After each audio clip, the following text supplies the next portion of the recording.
Hello guys, in today's video I will be showing you how to fix Pinterest freezing problem. So the answer is easy, just go to the settings and then scroll down to the apps section.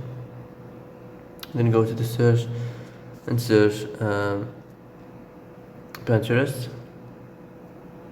And then go to the storage, and here you will find this clear cache option. Click on it. Now you can go check it if it worked, and if it didn't you can try to restart your phone or turn the Wi-Fi off and on, or the Bluetooth or the airplane mode.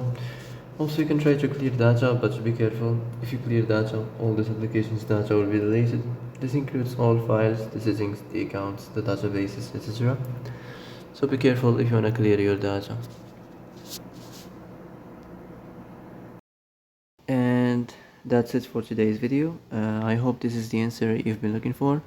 If you like this video, don't forget to like and subscribe, and see you in the next video.